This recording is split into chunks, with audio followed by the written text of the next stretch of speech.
All right, well, welcome back to our um, Bible study in Genesis, and we are up to part 13, and we're looking at day 5. And so we're in Genesis chapter 1, verses 20 to 23.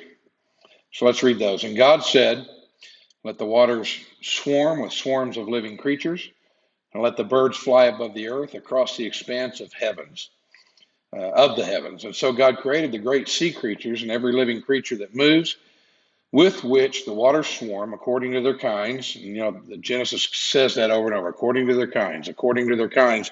And that's how God divided the categories of animals. Kinds can produce within their own kind. The dog kind can produce any kind of dog. The cat kind, any kind of cat. They produce when they don't produce from one kind to another. A bird never became a dinosaur. A dinosaur never became a bird, or like evolution is taught, they produce within their kinds, and every winged bird according to its kind. And God saw that it was good. And God blessed them, saying, "Be fruitful and multiply and fill the waters in the seas, and let the birds multiply on the earth." And there was evening, and there was morning, and that was the fifth day. Lord, thank you for opening your word to us. We're grateful for Genesis not only telling us where we came from and who created us, so therefore we can look to you for answers. But you also tell us very specifically how you did it, so we don't have to wonder, we don't have to guess, we don't have to be confused by what the world teaches us. You have clearly, historically laid out for us our origins, and we're confronted with the choice to believe or not to believe what you have written. So it's my prayer that for all who are listening, we would choose to believe the simple truth of what you have given us, is you have written down a firsthand account of exactly how we were created and how we got here. We pray all these things in Jesus' name. Amen. All right, so having created the atmosphere and the hydrosphere, the water, on the second day, the lithosphere and the biosphere, he then made, separated the water so that we would have an atmosphere. Then God proceeded now to make animal life. Um, and so all the necessities, or he's going to create animal life, sorry about that. So all the necessities for having living creatures on the earth were now present. We had light, air, water, soil, chemicals, all the plants, fruits, things to eat, energy. Everything was ready for life. But the earth had one problem at this point: it didn't have any inhabitants. And God said he created the earth to be inhabited. In Isaiah 45, verse 18, he says, "For thus says the Lord who created the heavens," he is God, "who formed the earth." God did it. The Bible declares that over and over. He didn't kick it off and evolution did it. He formed the earth, says, and he made it. He says, "I am the Lord, and there is no other." One of my favorite verses, Zechariah 12:1, says, "Thus declared the Lord who stretched out the heavens, who founded the earth, and who formed the spirit of man in him." So Jesus created the heavens, that's the cosmos. He founded the earth, that's the geos. He put the spirit of man in him, that's the pneumos, and he did it all by his word, that's the logos. So God created the cosmos, the geos, filled us with the pneumos by his logos. And that's just a great verse. Remember, and that makes God responsible for everything. He created the whole universe and everything that is in it. He didn't create, when we got to this point in creation, he didn't pull together some kind of, fragile little blob of protoplasm and threw it into an ocean full of chemicals and all the basic necessities of life and strike it with some lightning strikes and miraculously it became alive. I mean, all that stuff that evolution teaches, not only do we not have proof for it, it's an absolute mathematical, statistical absurdity. And it always reminds me of one of my favorite sayings of, "It's unbelievable what unbelievers have to believe in order to not believe what God has said." Because the idea of evolution isn't, even though I know you hear it a million times in school, on the news, in colleges. It's a proven scientific fact. It's anything but proven. And yet they say it over and over again because they want to make sure that nobody argues with them. They say it's a proven fact beyond any disputable argument. And if anybody doesn't believe it, they're just ignorant, superstitious Christians, basically. But it's nonsense. It's not a proven fact. In fact, there's no evidence for it at all. In fact, it is an absolute statistical absurdity and impossibility that we came, even if we didn't come about by the way God said we did in the Bible, we didn't come about by evolution. That is an absolute absurdity and improbability that could never happen. And all they do is they try to throw more time on it. First, it was millions of years. Then it was hundreds of millions of years. Then it was 4 billion years. Now it's 20 billion years. It doesn't matter if it's a billion years. It can't happen. It is a mathematical, statistical impossibility that evolution could ever happen. So we're left to believe with, how about the firsthand account of God, which fits all of the evidence. All the evidence we see that we can look around, whether you're a non-Christian or a Christian, we all have the same evidence. What we're left with is to say, which theory does it best fit? Does it fit with the idea that there was a protoplasmic blob that by chance mutated over millions of years into all the fantastical varieties of life that we see today? And that's not even the answer. How did stuff go from non-living to living, which is, beyond anybody's ability to comprehend, how inanimate, non-living matter suddenly became living and had a life force in it. The only thing that fits is what God said. God said, I am an infinite, all-powerful, loving, personal God who said, I think I'll create this stuff. And he did. All right, so it wasn't a blob of protoplasm that responded to some electrical charges in a primeval ocean. Rather, God said, let all the waters suddenly swarm and be abundantly filled with living creatures. And that's what we see in the fossil record too, by the way. We don't see transitions. We don't see millions of animals that were this, and step by step they became something else. The only place you see that is artist renditions in so-called scientific textbooks. You don't see that out in the fossil world. You don't see that in the evidence we see. What you see is fully formed creatures of the same type that we see today. And I always kind of laugh when they say, well, the snake is a leftover prehistoric animal. The alligator is left over from the dinosaur days. No, it's not. An alligator's always been an alligator. That's the reason why we see it in the fossil record, and we don't see any other animal transitioning fossils. And think about this. I told a group the other day, if we have tens of thousands or hundreds of thousands of fossils that show us fully formed animals, let's say from the dinosaurs to birds, okay, which supposedly that's the evolutionary path. If we have thousands, if not tens of thousands, if not sometimes millions of pieces of fossil evidence of those fully formed animals, and yet from one form to another, there's supposedly dozens, if not hundreds, if not thousands of transitional steps between the two, where are the multiplied millions, if not billions, of fossils of those transitional animals? They don't exist. Not one single one exists. And you know why I know that's true?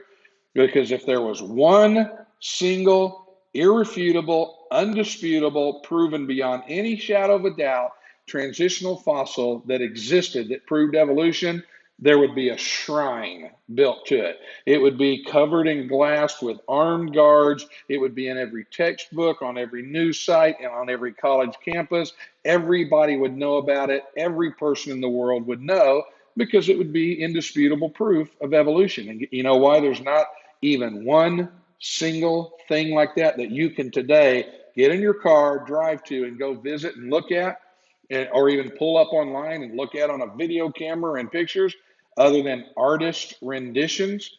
It's because it doesn't exist, okay? God created all of the creatures at once, fully formed. All right, so here he created moving creatures, every living creature that moved, or one of the versions says every creeping things that move, stuff that are mobile. In other words, plants aren't mobile in the sense that animals are created. Also, you got all kinds of marine animals, invertebrates, vertebrates, reptiles. You got small sea animals like sea slugs and anemones and starfish and sponges and worms, and you got crabs and lobsters and shrimp. But you also have the tiny animals, known as plankton. And plankton are one of the base elements of the food chain, and the whole ocean is filled with plankton, and it's kind of the staple of food and animal life in the ocean. And God said He created all of that, those billions upon billions, almost seemingly infinite number of plankton that just float around in the ocean, that the whales eat, that the animals, the sea life eats. And so those would have all been created at this time as well. They didn't evolve, into over time into plankton. He created them as plankton. You got fish and reptiles. You got maybe sea snakes and sea turtles, and saltwater crocodiles. You got whales, dolphins, seals, porpoises, walruses. All those kind of animals that live in the ocean would have been created at this time. Now, it's also interesting that we have something new here for the first time as well. So when God created all of the inanimate parts of creation, the water and the rocks and the air, but then He created the plant life, which was living. Okay, that was a new thing. He created that the first time He created plants. That was new. It wasn't inanimate material anymore. This was living objects. But now we have a living object that has something goes even a step further, and it's what in the Hebrew is called the nephesh. It's the animation, it's the soul inside of an animal. It's the difference between a dog and a daisy. Okay, a daisy is alive, it grows, but a dog, you can tell, has a soul. It has a personality. It's animated. It has instincts. It's alive. It's aware of you. It does things. It looks at you. It has expressions. It can feel pain. All those things that the plant life doesn't do. So you have this new element to life that God created on this day, where He took the same materials, carbon, carbon, salt, water, all of the things that make up carbon-based life, but it wasn't just life that was alive like a plant. It was life that had a living soul inside of it. Now, later on, we're going to find out that man also got an eternal spirit created as well. So that's why the souls of animals aren't eternal. An animal is conceived and life is breathed into it, the nephesh, and a puppy has life, and an adult dog has life, and a dog, when it's dying, still has life. But once the life leaves the carbon material, that life ceased to exist. It's not an eternal life. It is just animated life that exists while it has the host, the carbon body in which to live. And that's where we get the idea of the word soul. So when the Bible talks about the body, that's the material part. The soul, that's the animated part. And the spirit, that's the eternal part. And that comes later on and only exists in humankind, in man and woman. Okay? All right, so we see this being created on this day for the first time. So it's the first time we see animals appear, and now the animals have nephesh. And then we see here animals not only in the sphere of water that exists in the water, but also up in the air as well, into the face of the firmament. So in other words, the sky above us. And that's easily explained. It's where birds fly. God created all the birds and all the animals of the air in the part of the atmosphere we see where birds fly. Birds don't fly up at 30,000 feet or 70,000 feet or out of our atmosphere. They fly within that first level of atmosphere above the ground up to basically where the clouds and the visible atmosphere is at. So He created all the creatures that lived in that area, along with this second true act of creation that's giving them nephesh, giving them life to make them animated. Verse 21 says, so God created the great sea creatures and every living creature that moves, with which the waters swarm according to their kinds, and every winged bird according to its kind. So living creature here then again is the same as living soul. So the first animals specifically mentioned here were the great whales or the great sea monsters at the time. Now, we might have called some of them, if you're just listening to how the world talks about it, it would have been the great, dinosaurs. And that's not technically correct. Dinosaurs didn't live in water if you want to take the strict scientific definition of them. But we're talking about the great sea monsters of old.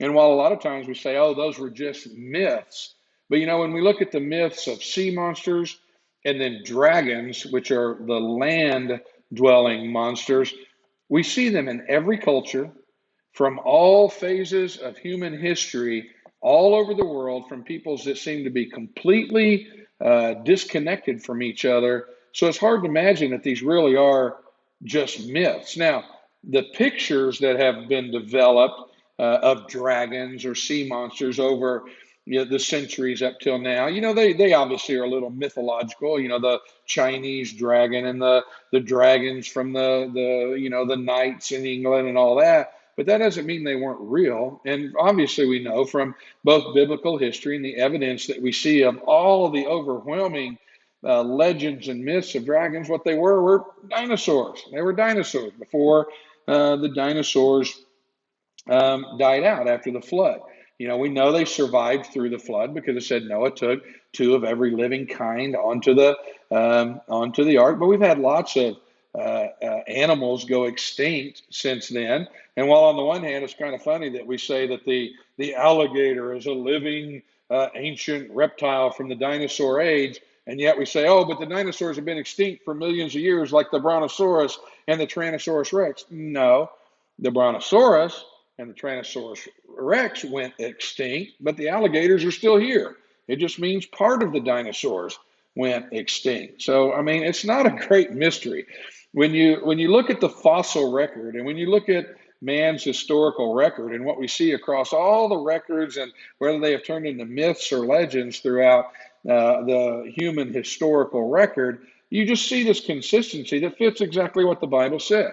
God, about 6,000 or 8,000 years ago, God created the earth and He created all the animals, and that including dinosaurs. And dinosaurs walked contemporary with man. And Noah took dinosaurs onto the ark with him. People say, well, how could a dinosaur fit on the ark? Well, first of all, dinosaurs on average were about the size of a sheep. But even the big dinosaurs, he took babies on there with him. I mean, it's not rocket science. He took young, small baby dinosaurs with him. And then after they came out and they reproduced again, some of the dinosaurs went extinct and some of them didn't. We still have some of them today, like alligators, like snake, like some of the reptiles, like some of the, we hear legends of sea monsters still living in the sea. They have great, they've even caught some that have washed up on shore. It says, how in the world is that thing still alive? It supposedly went extinct, millions of years ago. Well, it's still alive because there's some still left over from the flood that haven't gone completely extinct yet. I mean, the evidence fits the biblical model, not millions of years. Now, I know most people listening will say, yeah, but we've been told all our life that millions of years is a scientific fact. We've been told all our life that evolution is a scientific fact. We've been told all our life that the Bible is fairy tales, that the Bible is superstitious, that the Bible doesn't fit the evidence. Well, you have to make a choice. You either have to throw out the evolutionary propaganda that has no evidence, no proof, and put on your logical, reasonable, God-given mind and look at what God said about how He did it, and then compare that to the fossil evidence we have and go, you know what? The fossil evidence actually fits the biblical theory of origins, not the evolutionary theory of origins. Evolution is not scientific fact. No matter how many thousands of times you've been told that, you cannot have a theory of origins that is a scientific fact. Science has to be observable, repeatable, and testable. Nobody can test, observe, and repeat the origins of where we came from, the origins of life, the origins of the earth. We all have the same evidence sitting before us.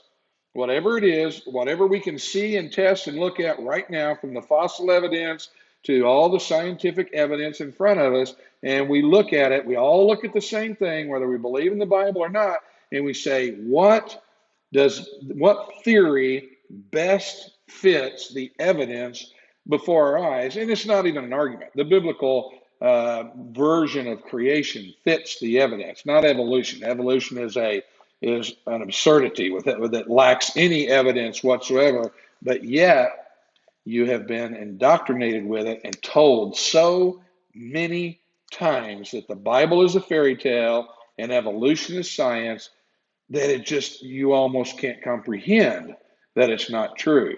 But you know what? Just clear your mind, look at the two theories, and see what the evidence fits. And I think you're going to be surprised at what it really does fit. Okay? All right, so moving along then here. Let me check my notes. Kind of got off on a little tangent there. So we got all types of animals then are mentioned in this passage. And it's interesting that even in Job, so this was written man history, that some man wrote, even if you don't believe in the Bible and you don't believe, we still know this text from Job came many thousands of years before Christ. And he wrote about apparently some of the dinosaurs.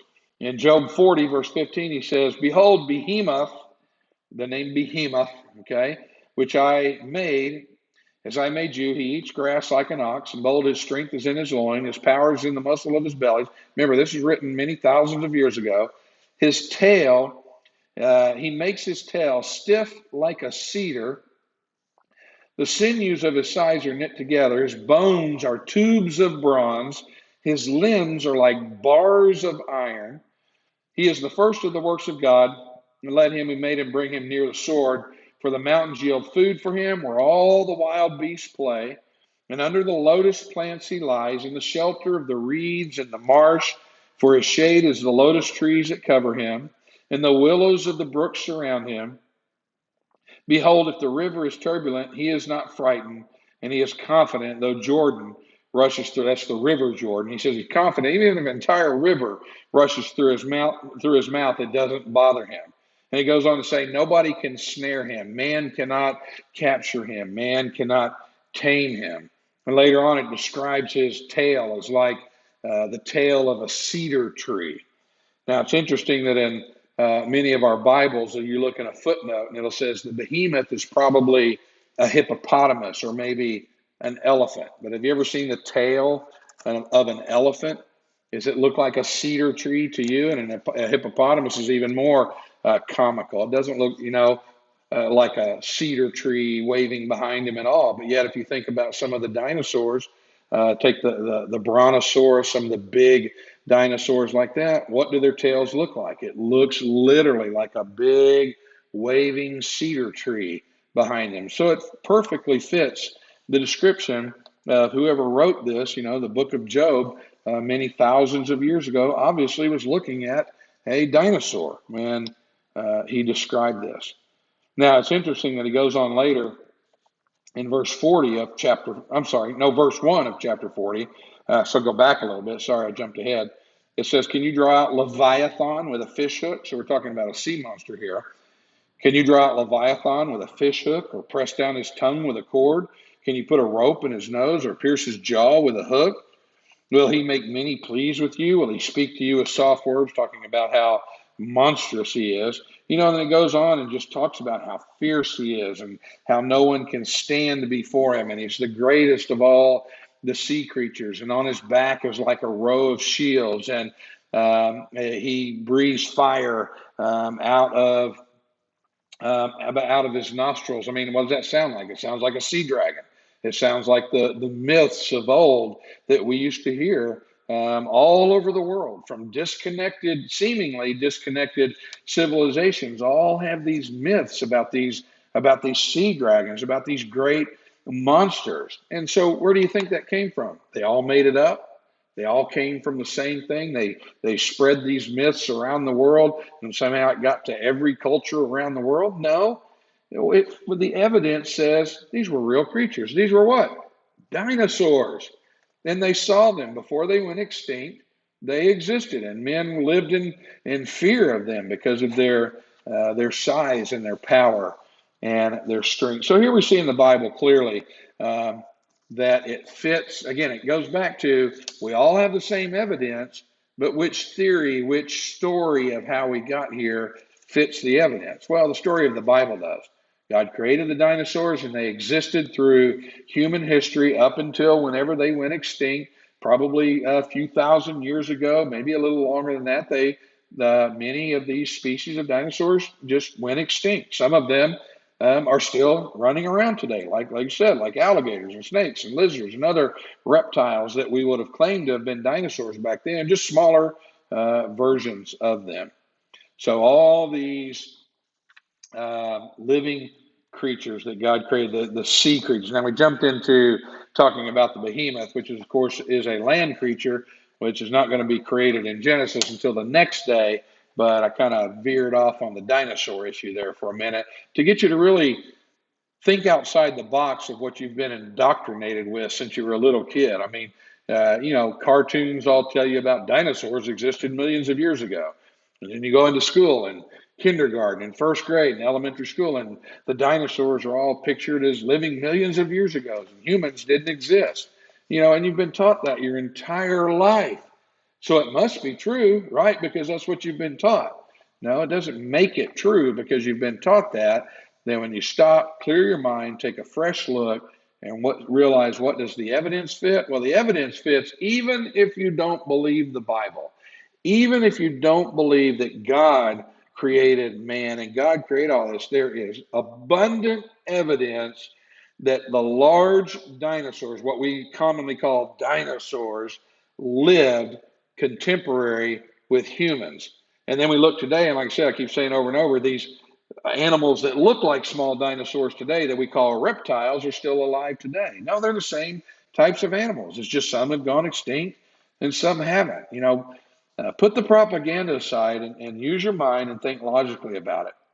All right, so God not only declared that his work was good, but then he pronounced a blessing on all the animals that he created. Now, the animals would not be the object of God's ultimate love. Mankind would be, male and female, but he created them and he cares for them and tells us to care for them. That's why I don't have any problems whatsoever about people who love animals. I love animals. I care for animals. I would never unnecessarily mistreat an animal. I would never torture an animal. I would never let a suffering animal continue to suffer if I could do something about it. I've had to put down animals before because they were suffering, but animals aren't people.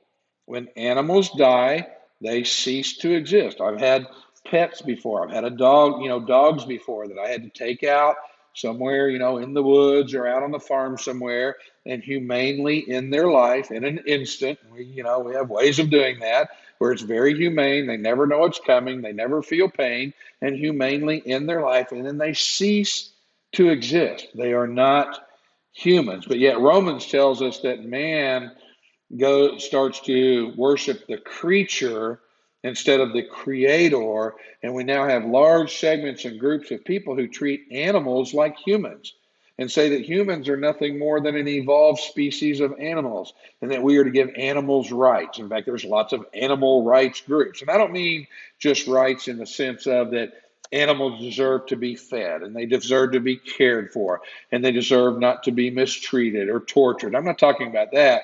I'm talking about animal rights as if they have as much and oftentimes more rights than humans do. You think I'm wrong about that?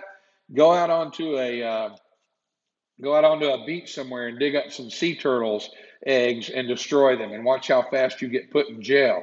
Go shoot an eagle and see how fast you get put in jail. Go kill a spotted owl or some other endangered species and see how fast that the animal rights people swoop down on you and the government swoops down on you and you get put in jail and you're penalized for it. Yet the very same people who will throw you in jail and throw away the key for torturing a puppy or killing an endangered animal will applaud you and tell you it's your right to go out and murder an unborn human child. So, of course, it makes absolutely no sense, but it's because when we quit believing in God, when we quit believing in creation as God has revealed it to us, when we quit believing that God created man as the highest and most special part of his creation with an eternal spirit, not just life, not just an animated soul, but an eternal spirit that returns either to God in heaven or to condemnation in hell after they leave this temporal life. Then that's how we get to this point where we think animals, dogs, monkeys, cats, sea turtles, uh, spotted owls, manatees, they're equal to humans. And that's the only way you get to that is when you elevate animal life and you lower the value of human life. Of course, that's exactly what we see occurring today. But what God cares for the animals, says in Matthew 10, are not two sparrows sold for a penny? Not a one of them will fall to the ground that your Father doesn't know about.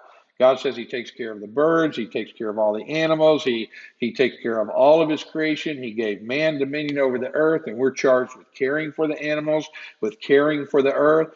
But there is a difference between caring for animals and caring for the earth and taking care of the earth and taking care of the animals. There's a difference in caring for them versus worshiping them.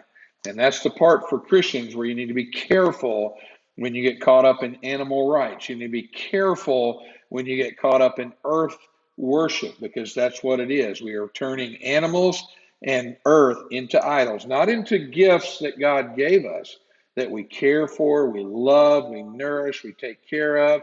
We are good stewards of them, and I'm all for that, and I do that. But we do not worship the earth or animals. Animals will all die and be gone, and the earth that we live on right now one day will be burned up and recreated with an earth that will never be cursed with sin again. All right, so back to Genesis then. We're talking about the animals that God created. Over in Genesis 8, it says, bring out with you every living thing that is with you, of all flesh, birds, animals, every living thing and creeping thing that creeps upon the earth, that they may swarm on the earth and be fruitful and multiply. So at the beginning of creation, God told the animals, He gave them charge to be fruitful and multiply. And then even when Noah took them onto the ark and they came out from the ark, that was still, again, the commission that God instinctively put into animals, is to be fruitful and multiply and fill the earth. So once again, it's very obvious that the common teaching of evolution, the order and things that occur, is not the same order that we find in Genesis. And evolution says that there were marine organisms, and then they evolved first, and then plants, and then later on birds. But Genesis says that plants came first, and then marine animals, and birds came along the same time, the same day as marine animals. So the idea when Christians say, well, I believe that God created everything, but I think what He did was He created it. He created all the basic building blocks, and then He let evolution take over.